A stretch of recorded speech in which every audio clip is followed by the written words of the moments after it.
How's it going, folks? I'm Mark.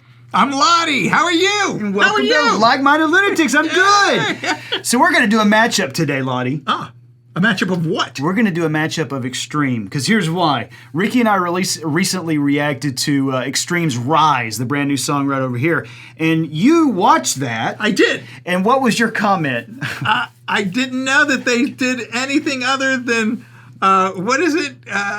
Words? More Than Words. More Than Words. That's the song I heard. That's the song that you heard. And to be fair, a lot of folks did not know. So More Than Words was kind of an aberration on that album. There were only 2 soft songs on that entire album. So Extreme is the band. Their first album came out in like 88 or something like that. This album, Extreme 2 Pornograffitti is the title of it. Came out in 1990. And I think there are 2, maybe 2.5 tracks on there that are soft. And the rest of them are hard rock. Like hard rock, meaning what? An AC/DC, a Metallica, or what? Let's say like a Van Halen is. A Van Halen, yeah. okay. So just rock and roll, like straightforward rock and roll. Gotcha. But everyone thought like you that, this is the ballad band. This is the ballad band. That's what I heard. It was a good song. Okay, so that's what I'm going to argue is this is actually not a good song. It's not a good song? Now I'm going to clarify. It's a well-written song. It might be some of the best guitar playing in a ballad during that time period, but I'm going to argue that the words of that song are not good. And by good, I mean moral or ethical. So I want you to listen. I want you because girls loved this song, and I was always shocked that they did. It always meant they didn't listen to the words. But I'm just going to tell you this. There's a whole bunch of people out there dancing to songs about people overdosing, about people dying. It's not like we listen to the words. Here's what annoyed me about this thing. You'd go to a party, and some ding-ding would be playing an acoustic guitar, playing this song, and the girls would love him. And I would be like, listen to what that man is singing to you. It didn't matter. So maybe it's jealousy on my part. Maybe that's what it is. But I thought what we would do is we would compare this song to the other hit off of that album. They had another hit? They had 2 or 3 off of this one. So I didn't remember another song. So this album, the big hits, the 3 off of this album were More Than Words, Get the Funk Out, and Wholehearted. And so we're going to watch Get the Funk Out. I'm going to argue this is a good song. I've never heard of it. In every aspect, this is a good song. And this was on the radio? It was a... Yeah. Get the Funk Out was on the radio. It wasn't as big as More Than Words. That was a song that charted for them. Okay. So let's start with More Than Words. Don't act so pained. Again, musically, it's a good song. Okay.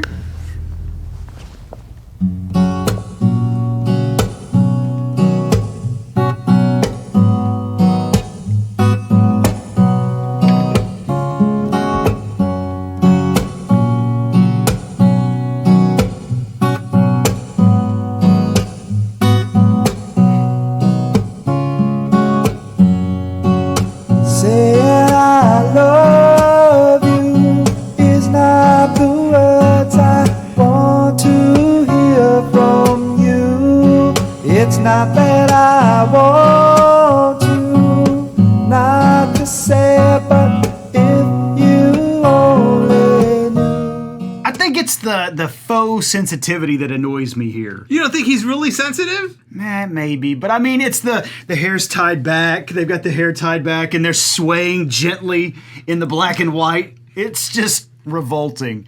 But, I mean... So it's the aesthetics of the song, of the video, that has bothered you. It's the combination of all the things. Okay. But, I mean, that first verse is not all that positive. Saying I love you is not the words I want to hear from you. It's not that I want you not to say, but if you only knew, and then... How easy it would be to show me how you feel. More than words is all you have to do to make it real. Then you wouldn't have to say that you love me, 'cause I'd already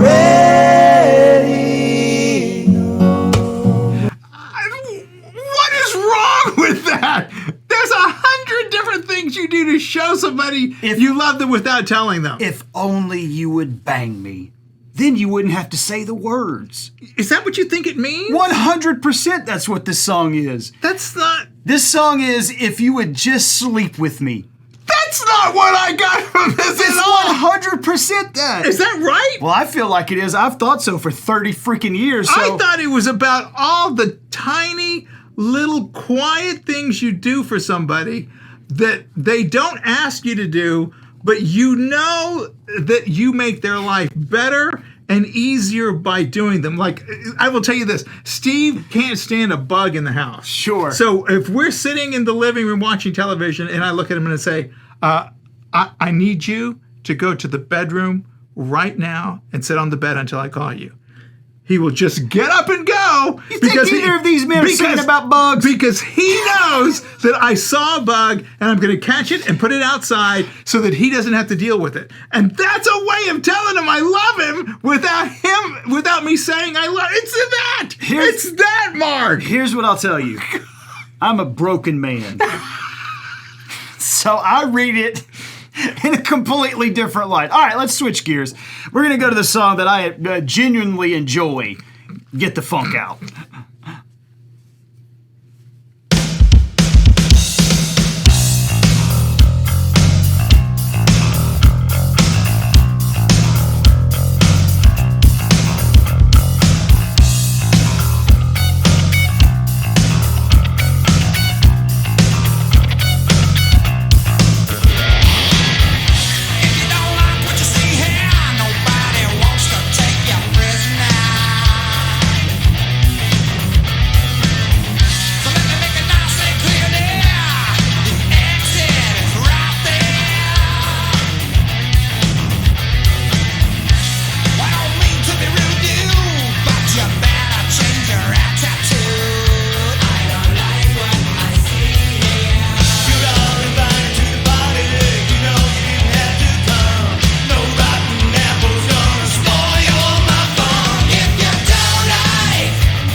It's great though, isn't it?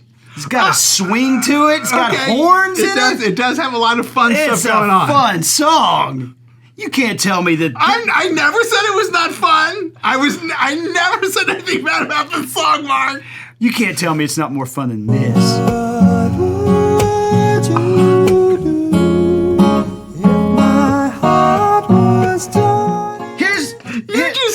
You just hate feelings, Mark. That's true. It's feelings that are the enemy. Too many feelings. The kryptonite. Here. There's someone with a genuine human emotion. Oh, no. We can't. I've told you I'm a broken individual. I'm completely all right with that. But here's the argument that I've had about this before.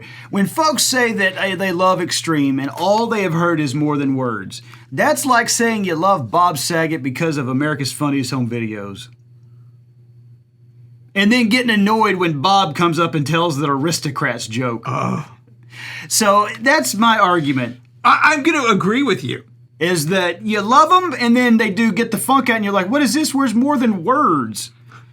They did 2 songs like that. Yeah, but here's the thing. One of them everyone loved. One of them everyone loved. It's a damn shame is what it is. The world is an unfair place. The world is, because it was the same thing with the Macarena. Everyone loved it. Sometimes we don't love stuff that's good for us. That's true. That's true. I do have to say, just staring at Gary's eyes right here. Who is Gary? That's the lead singer right here. He was a handsome man back then, wasn't he? I mean, he still is, but... And who's this? I don't know who this character is. The other guy that's singing with him here in More Than Words is Nuno Betancourt, is his lead guitarist. And he looks to me like a 10-year-old with a wig. He looks like a prepubescent... He's probably in his late 20s in this, and he looks like he's probably 14. More than words. Gary looks like a man. Looks like a grown man. Look at yeah, I see what you mean. I mean, look at Nuno. He does. He looks significantly younger. It's like, Gary, you're going to be arrested. If I took those words out loud, then you could I mean, look at that. He make can't be more than 12.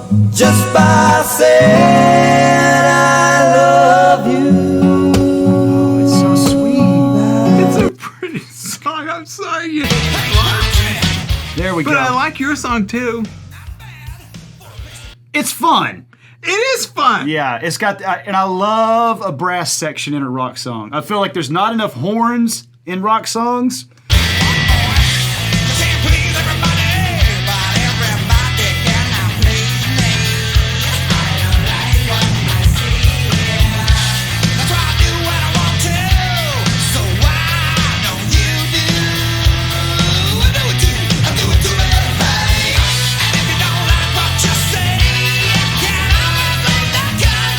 But here, the aesthetics don't bother you. He still has his pulled back ponytail. He just put a bowler hat on. He's got the it. bowler hat though. Oh, and that He's changed. So if he had done this, and the he's other, if tapping we put into a bowler hat, he'd be okay. You'd forgive him. He's tapping into that. Oh God, the film "Singing in the Rain" with the. I thought you were going to say Clockwork Orange. That one, yes, Clockwork Orange. Yes, he's tapping into that. There's a darkness to Where'd it. you get to Singing in the Rain from Clockwork Orange? Isn't that what he's singing whenever he's beating the people to death with the? I'm pretty sure that's what he's singing. Is that what he's singing? I'm I pretty don't sure. remember. Yeah. I went directly to the other movie, and I'm thinking of Gene Kelly and An actual Singing in the Rain. and Debbie, what's her name, Reynolds, and Yes. that was quiet. I was like, I didn't get there. There is a big change. Yeah. Nuno does still look young in this one too, though. Look at him. Is that him in the back? Yeah. Well, the one that looks like a 12-year-old. Yeah. Look at There. him. Okay. Yes. I mean, his guitar playing, phenomenal. But he's.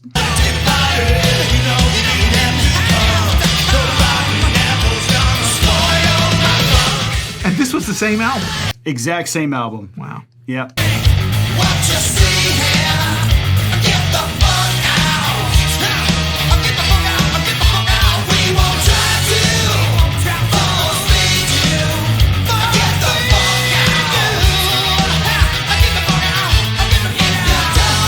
The disgusting part, we've been talking about looks a lot in this one. The disgusting part, Gary still looks exactly like this. The man's probably in his mid-60s. Do you know who Nazareth is? Oh, yeah. Well, because they had the same problem almost. Yes. Because they had Dream On. Yeah. And everyone loved that song, and then no one really listened. Oh, you're talking about Aerosmith. Who didn't know? Dream On. I thought. Dream on, dream until my dreams come Okay, true. no. true. There's who's the band now? They had a ballad song that came out. Wasn't it Nazareth? All I remember from Nazareth is Hair of the Dog. Maybe I'm thinking of it different. It's one of those bands, and they came out with the ballad. Tesla kind of had that problem. Because everyone They just want that. I mean, but if you go to a Mexican restaurant and they give you great enchiladas, you want more great Mexican food. You don't want. I'm with you on that. So it's not that different. I'm with you on that. I mean, Angus Young from AC/DC is fond of saying, people try to say that we've got 7 songs that all sound the same. And he said that's not true. We have 3 songs that all sound the same. And then the other argument he's made is that when you buy a Snickers, you want a Snickers. When you buy an AC/DC album, you want AC/DC. That's what you want. Yeah. So, I mean, apparently people wanted this. That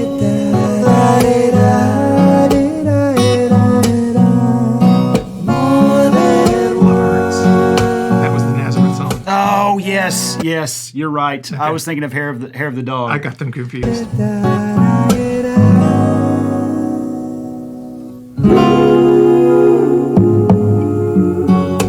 Now that I've tried It's such a sweet song. I'm so sorry. to make you But see, look! Now I've tried to talk to you and make you understand. All you have to do is close your eyes and reach out your hands and touch me. He's not talking necessarily about his penis, Mark. He 100% is. He's pulled a naked man. Are you familiar with that move? 2 out of 3 times it works.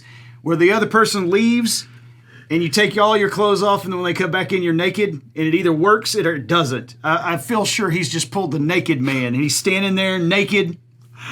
I've never heard of this. Now that I've tried to talk to you and make you that's exactly what's happening. He's pulled a naked man.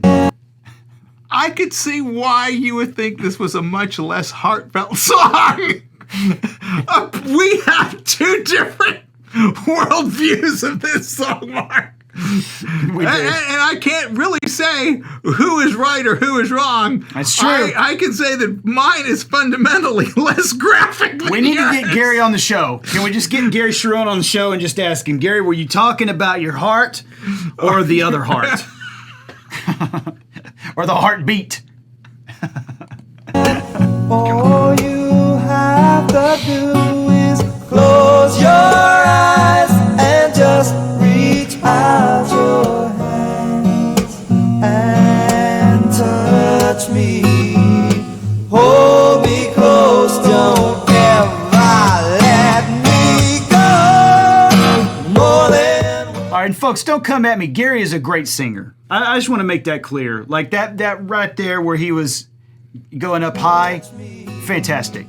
hold me close, don't ever let me go. Beautiful. Now, the interesting thing, I don't think I told you, he replaced Sammy Hagar and Van Halen for one album. Did you realize that? No. Yeah. Did they like him? Apparently, Eddie fell in love with them. Van Halen 3 is the album, and it was the worst-selling Van Halen album of all time. And Because I don't know why. I actually think it's a shame because there's some real gems on that album. But reportedly, Gary said that, they came to him. Extreme was kind of breaking up, and Eddie and Alex came to him and asked him to be in the band. And Eddie asked him if he wanted to move on to his property. And he was like, I was young and thought, well, sure. It's Eddie Van Halen, let's just see how it happens. And he said that Eddie would come in the middle of the night and be like, I got an idea for a riff. Let's go to the studio. And Gary said that if Eddie had an epiphany in the middle of the night, you went with him. And he said it wasn't drugs, it wasn't alcohol. It was just that Eddie was up in the middle of the night and he was thinking of music. He said it was, his interviews about that time in his life are fascinating. Of him, apparently a fairly normal, well-adjusted person, dealing with a musical genius who was just consumed. Well, and it's what they would say about anyone who's a genius in their realm. They're a bit crazy. Yeah. And apparently it was just all-consuming. But yeah, he said he would wake him up in the middle of the night. is all I ever needed you to show. Then you wouldn't have to say that you love me, 'cause I'd already know what you do. And won't you shut up? Oh God, it's whining. It just feels whining. Again, I'm not saying Gary can't sing. Gary is a fantastic singer, but it's whining. Stop whining about it. He's in love! Oh God, give me a break. See, there it is. I'm just burned out. I'm sorry. It's like, give me a break. sorry. Nothing makes you go, 'cause I want to. No, it doesn't.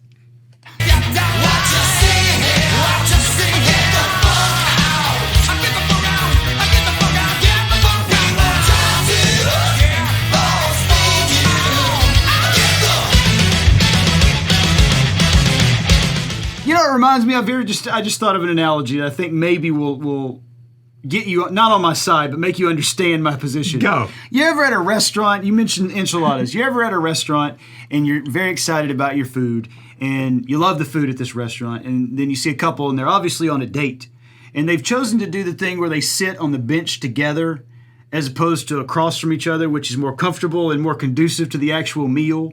And they sit next to each other, and then they just like make out and kiss, and they bring their food out, and they don't touch their food, and they just make out and stuff, and they might pick at it a little bit.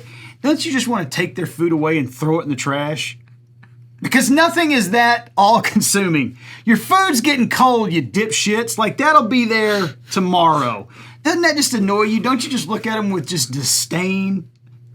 I'm going to tell you something, Mark. Yeah. I think my heart broke a little bit for you right now. It makes me so sad. You don't look at him just with disgust. I never. But I can't say that's happened. But I know. I understand the premise. But It bothers me so much I can't finish my own meal. It ruins my own meal. That's this song. Now this is the Sonic version of it. How many albums did they have before this album? One. And did anything? I think there was like one or two that did okay.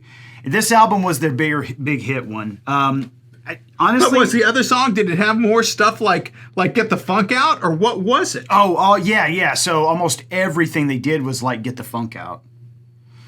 Now there were some slower ones, but they were still pretty heavy. They were kind of oh gosh, I'm trying to think of stuff to relate it to. They were slower, but they weren't this. Like this is the only ballad thing they did. It's literally like the anomaly in their catalog.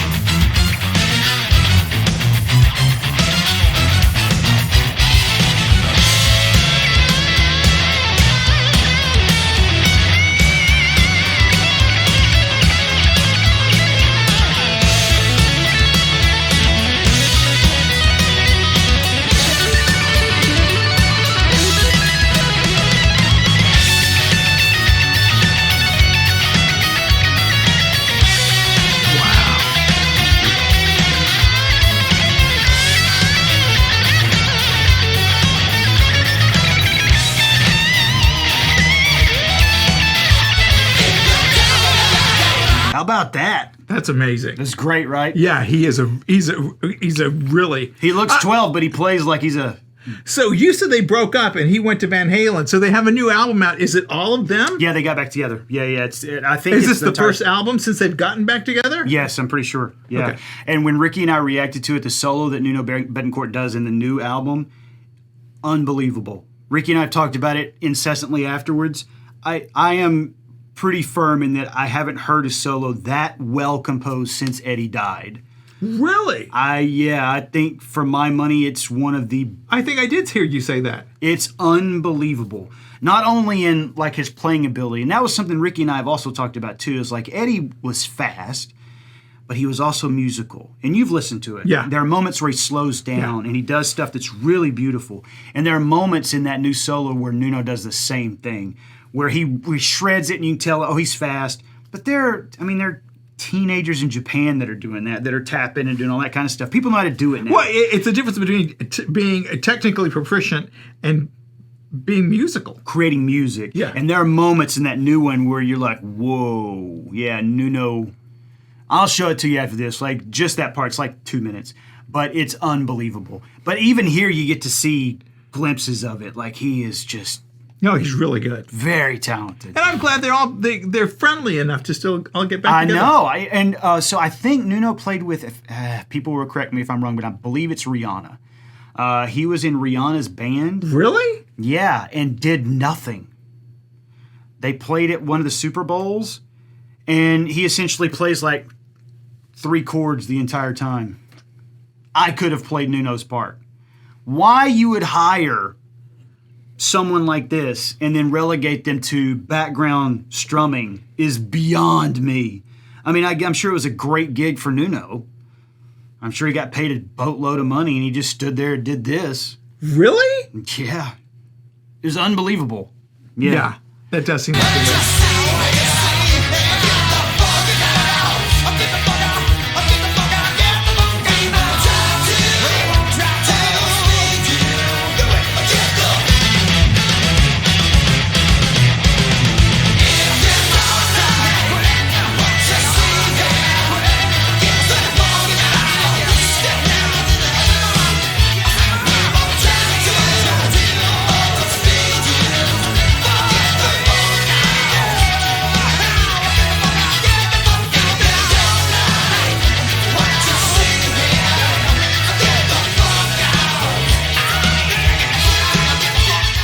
I like this too, though.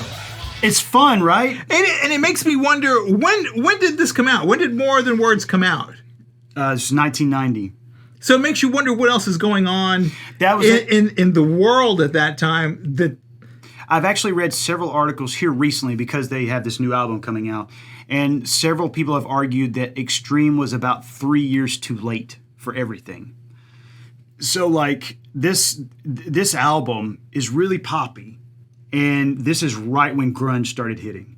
And so what was starting to make its way on, this is 1990, and remember, Enter Sandman comes out, the album comes out next year, but you start hearing it like towards the end of 90, if I remember right, or right at the beginning of 91. So that's hitting, and then Nirvana is going to start to hit in 91, 1992, like Soundgarden and Pearl Jam. Even differently than musically, what's going on in the world? Oh. What is happening? What is happening in the U.S. at that time? Because I don't remember. Clinton just got elected. We just got rid of Bush. Clinton just got elected. Is this when they were, well, and we were in love again? Actually, it was 92 when Clinton got elected, so this is the end of Bush's term. Then we needed something?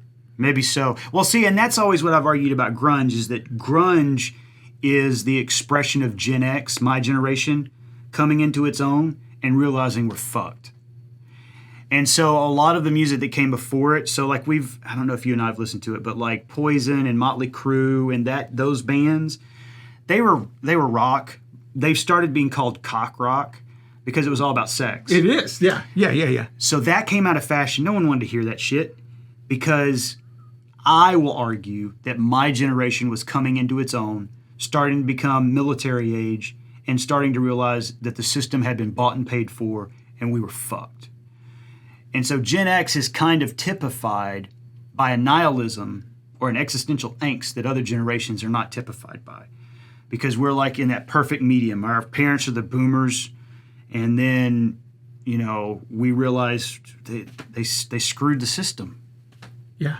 I mean, my generation is Janine Garofalo. Like, that makes perfect sense. She's like the epitome of my generation. Yeah, I can see that. Yeah. Because you're right.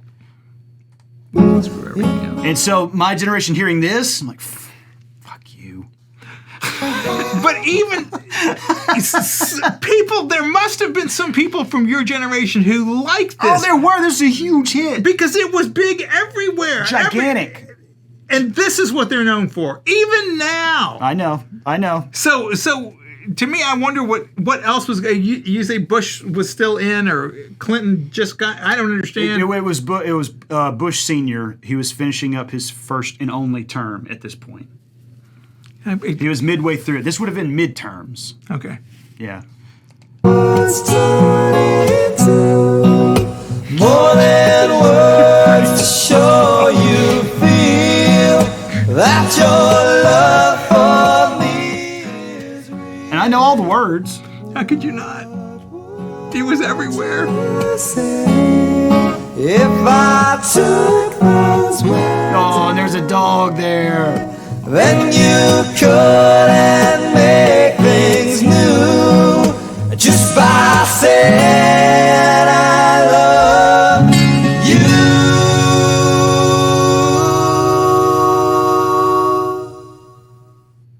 Oh, it's so sweet. Oh, get the funk out.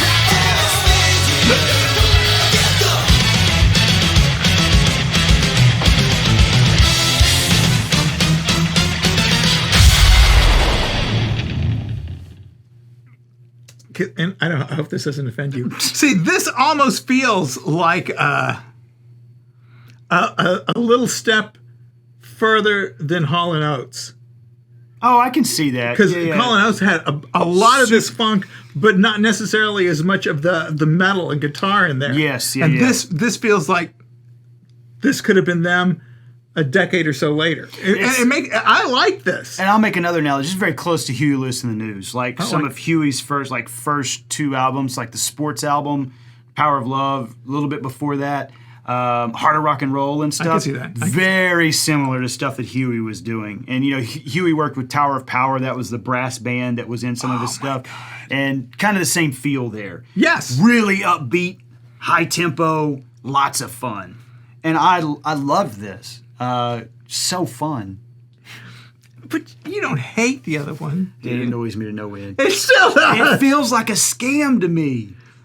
It feels like a scam. You know why? Because you do. And you're the Gen X looking at the system's been screwed. That's true. That's true. And I absolutely agree with you that the system has been screwed.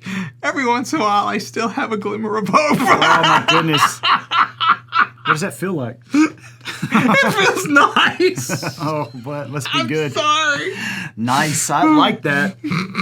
Well, folks, let us know in the comments what you think. You agree with me on this one, or do you think that I'm a burned out piece of shit that needs to seek help? Let me know in the comments what you think. Ladi and I will see you soon. Adios. Hey there, folks. Please make sure you subscribe to the channel. Check out some of our other content. And all right, God damn it, we'll do it.